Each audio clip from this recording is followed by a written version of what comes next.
This video provides an academic overview of the Bayesian Model for Stroke Diagnosis project, highlighting its objectives, methodology, and key insights.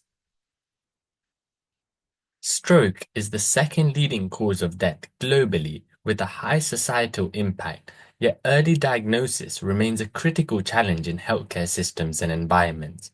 My project aims to tackle this problem by building a Bayesian model that empowers doctors to predict stroke risk using causal relationships and probabilistic reasoning. But why Bayesian networks? Well, doctors want answers and to understand risk, not just numbers. The key issue here is traditional AI models like neural networks can't explain definitively why a patient is at risk. Doctors need interpretable tools to act on predictions. So this motivated me to focus on building a simple Bayesian model that shows how specific risk factors interact to predict stroke risk. So how did I go about this project? Well, I first familiarized myself with the software Agena and worked towards building a simple introductory Asia model. With that built and the ongoing learnings through the Bayesian module, I transferred these key skills into making my Bayesian model for stroke diagnosis. I initially conducted data pre-processing, where I cleaned a Kaggle dataset, my main data source, to make predictions, handling missing values through data cleaning using Python and Panda libraries. Age and glucose levels, initially continuous variables, were dynamically discretized to make the Bayesian model more interpretable and easier to understand and model. The design and development behind building the Bayesian network involved taking an incremental and iterative approach, assessing how certain risk factors influence the prediction node, and using sensitivity analysis to evaluate and identify if specific risk factors are more influential than others in determining stroke risk. I started off by saying how just three risk factors, age, gender, and smoking, influence stroke risk, then expanded to 10 nodes, continuously refining node probability tables. I began exploring how individual risk factors at first have a direct causal link to stroke risk. I later amended this by using indirect causal links to incorporate better causal meaning and to align better with medical knowledge. By structuring causality more naturally, the model can provide better insights into risk factors instead of just correlations. Sensitivity analysis further revealed heart disease and hypertension as the strongest predictors, supported by literature findings. Let's consider a use case scenario and explore how the Bayesian network predicts stroke risk. Let's dive in.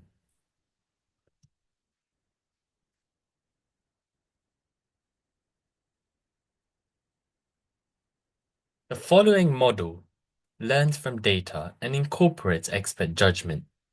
Each node graphically represents a risk factor in the Bayesian network, showing the initial prior probabilities in each state of a node. The target or predictor node in this Bayesian network is the has stroke node. So let's consider a male patient.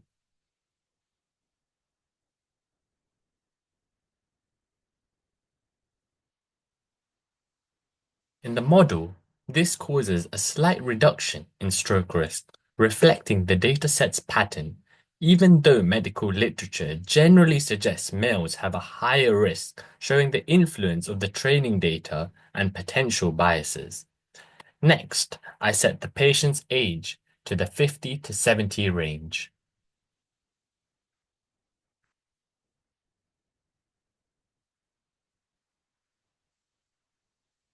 The stroke risk increases, which is expected.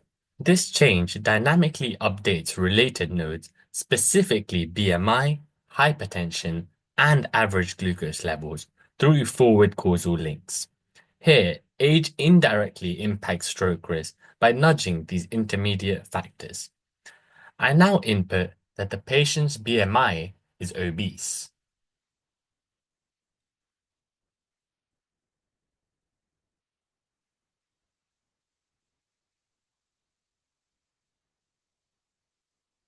This further increases stroke risk by updating both the hypertension and average glucose nodes.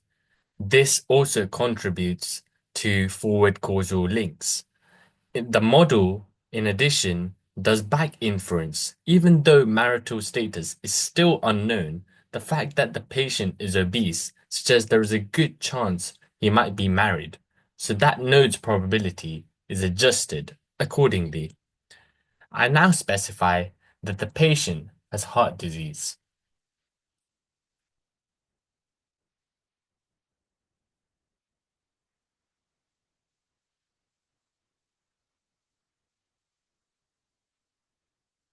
So this directly boosts stroke risk and also initiates back inference on other nodes.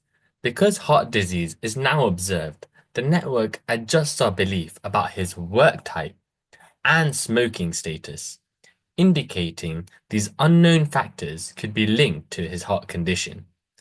I find out further that the patient is a smoker.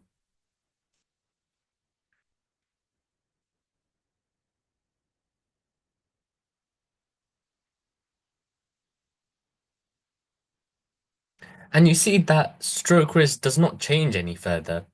Well, this is due to an explaining away effect, since heart disease, an already strong predictor of stroke, is confirmed, so the additional information from smoking becomes redundant and its impact is blocked. The final stroke risk is dynamically updated through forward inference and moderated by back inference, conditional independence, and explaining away. This allows doctors to better understand the chance that a patient might be diagnosed with a stroke, see exactly why a patient is at risk, and how much a risk factor contributes in the probability of stroke risk despite incomplete information, and make informed data-driven decisions. In the medical context, even a small increase in absolute stroke risk can be hugely significant. This is because baseline risk plays a major role in clinical decision making. Doctors often act based on relative changes in risk and how interventions might shift that probability. Bayesian networks uniquely enable this kind of reasoning, highlighting not just whether someone is at risk, but why and how much, based on observed evidence.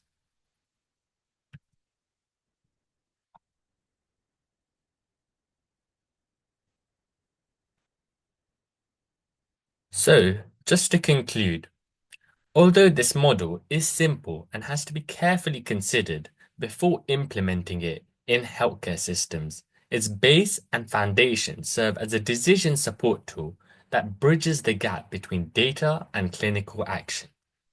Due to the sustainable nature of the model, its impact on society and future vision could be adverse if integrated with electronic health records for real-time updates and if expanded to rural areas with limited healthcare access.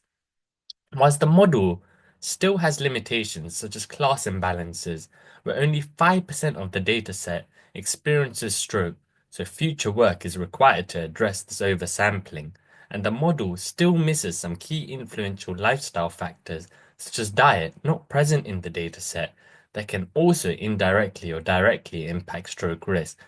Incorporating more diverse populations and patient profiles, the limitation is more of an opportunity.